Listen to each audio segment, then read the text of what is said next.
Good day sa inyo, netizens. Gusto ko kayong tulungan na magkaroon ng mga options kung sakaling man namamahalan na kayo sa gasolina natin nowadays. First time ko to na makaka-encounter, kaya huwag natin patagalin pa.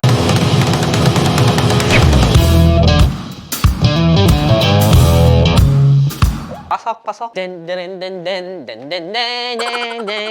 ito, netizens, isang bisikleta. Alam niyo naman, nakilala niyo itong channel ko. Medyo puro motor-motor tayo. Sige, tingnan natin. Tatak na itong bisikleta na to ay sec. Kung meron pa kayong gustong mga bisikleta na pwede natin i-unbox soon or i-assemble soon, comment lang kayo sa ibaba. Disclaimer lang guys, dito sponsored. Kung ma-addict na ako sa bike nito guys. Wow! Budget friendly lang tong bike na to. So, sa loob, meron tayo ditong dalawang gulong. Oh, maganda, no? Tapos may manibela ako nakikita. Maganda rin yung quality, netizens, ha? Kung makikita nyo, well packaged siya. So, hindi talaga magagastusan yung unit. Lalo na nakulay puti pa itong ating napili. Kaya medyo maselan yan. Kaya dapat well packaged siya. So, kahit ipadala sa malayong lugar, hindi siya madadamage.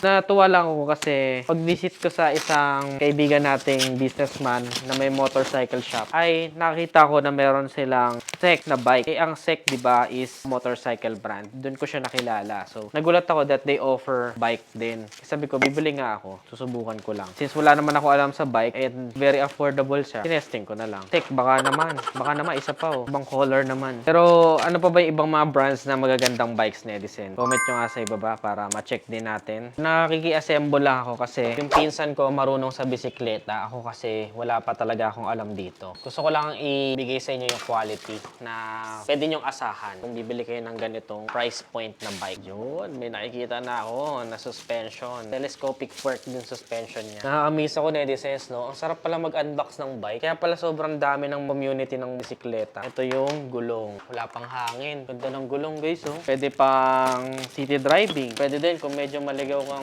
semi-off-road. Mountain bike nga pala to, netizens. Kasi di ba yung iba, meron pang mga road bike, pixie, good to for mga nag-uumpisa. Meron siyang mga reflectors.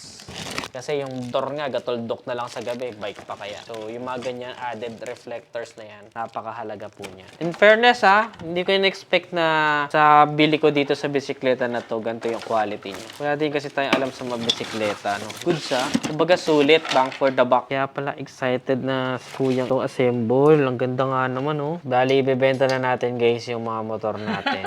Yung bisikleta na tayo from now on. At ito na po ang simula ng puro bike reviews na lang po. Excited na ako. Tapos bibili ako ng mga gears. Nailaw-ilaw na ako sa gabi. Ito kaya helmet ko ngayon pang bike. Ito nga pala yung bago namin na classic helmet. CR1 kung tawagin. Ayan, no? Available din to sa Shopee, NedeShop. Ang SRP nito is 3,750. Ito yung half face version nitong aming ID Rockets. Ito full face. Ito yung pang full face. Ito pang half face. Yeah, mas maangas, di ba? Mas affordable. Pero syempre ito mas elegant looking. Ito naman parang mas rugged look. So alin sa dalawa mas gusto nyo, comment nyo nga sa ibaba. Available sa Shopee, NedeShop, or pwede nyo kami i-visit sa aming physical store. Search nyo lang sa Waze or Google Maps, NedeShop, Sinalhan, Santa Rosa, Laguna. Kita-kits. Kung gusto nyo, netizens, magtinda na rin tayo ng bike dito sa NedeShop. Pwede naman. Yung itaas ng NedeShop, gawin nating bike shop. Wow!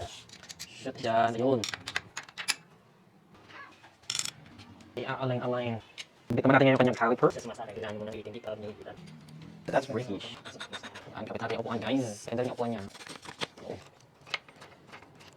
Bike yard. I-assemble na nga natin itong bisikleta na nabili ko. Gusto ko lang siya i-test drive. So, pinababaan ko lang yung seat kasi hindi pa tayo marunong. And then, may mga shifter nga pala yung mga bisikleta ngayon. Presyo pala na ito, netizens, na naglalaro sa around 5,000 to 6,500 pesos. Depende sa mapagbibilhan ninyo. So, ayan yung atin nabili. Very budget-friendly siya. May re-recommend natin sa mga gusto ng pang-commute. Pwedeng pampasok sa trabaho, pampasok sa school, pero abot kaya. Madaling pag-ipunan. So, yun. Sa halagang 6,000 pesos, may ganito ka ng bisikleta, pwede ka na pumasok or pwede ka na pumunta sa gusto mong puntahan. Actually, pwede pa nga ito pang ride eh. So, siguro soon, kung may mga bikers dyan, comment nyo lang sa baba para makasama tayo sa mga rides nyo soon. Medyo malalapit-lapit lang muna. Mga tipong from NedeShop to No Valley, NedeShop to Dasma, mga ganun-ganun lang muna para makaya ko pa. And then soon, mas lalayuan na natin, no? So, ito daw, para in the long run, itong handlebar at saka itong seat post, gawin nating alloy para mas tumagal siya. Kasi kakalabasan pakinabangin daw to in the long run. Pati yung mga dito. Yan, mga shifter. Yan. Pag-aaralan ko pa to, Nedises, para mas madami akong vlogs na information about bicycles. Yan. So, di na tayo motor-motor lang ngayon. 2 wheels pa rin, pero this time, di na kailangan ng gasolina. Bike naman. Pahangin na namin bagong assemble. Thank you. Okay, pwede na natin pagulungin pabalik. Pangina na guys, bagong-bago, test drive. Test drive this. Takot ako guys.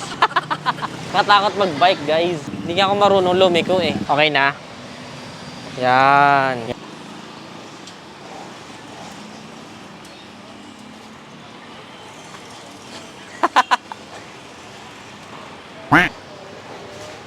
Nice! Test drive mo nga pag ganun, kuya. Yun, parang pinanganak na may bike. Hindi niya alam, guys. Birthday niya next week. Bibigay ko na sa kanya yung bike. Kamusta? Op, Malambot. malambot. Titimplahin pa yan. Titimplahin no? pa yan. Ano titimplahin? Kuha tayo ng screwdriver. Okay ba sa akin, Edisens, mag-bike? Parang hindi. Checkin natin siya. Ano, okay lang nakasakay ako? Kasi hindi pa siya nakatimpla. Happy. Happy dog. God, happy, happy, happy dog. Okay na yan, mamaya mo na pagkaayusin. Ha? Teka, hindi pa.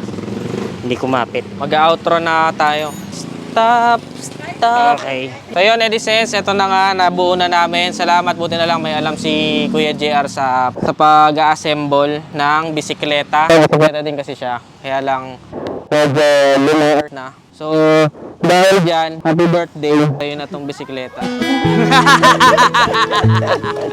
Talaga? Oo, sa kanya na to. Kasi birthday niya. Tapos, isa to sa, sa employee ko sa Nedi Shop na daming alam dito sa Nedi Shop. Maaga pumapasok, naglilinis, ganyan. And gusto ko palitan yung bike niya para mas maganda yung niya. Ayun. Bilang sukli ko to kasi nakita ko yung malasakit niya sa shop ko at saka madami din siyang mga pinagdaanan recently. No? Yun, namatayan siya ng asawa kaya gusto ko mabawi man lang yung niya, yung pinagdadaanan niya dito sa bagong bisikleta na to. Gustuhan mo? Ano masasabi mo, kuya? Salamat sa kay Ned tsaka sa Team Nedi Shop. Yan, sa'yo na yan. Bago na yung bisikleta mo. Ayun, paggamit mo kay Kuya Jomar. Dalawa na kayo, bikeries na. So yun, Edisens, gift ko to sa kanya. So salamat sa panonood and magbabike pa din tayo soon. Ibang bike naman yung i-assemble natin. Abangan nyo lang para makasabay ako sa rides. Always keep it cool, ride safe.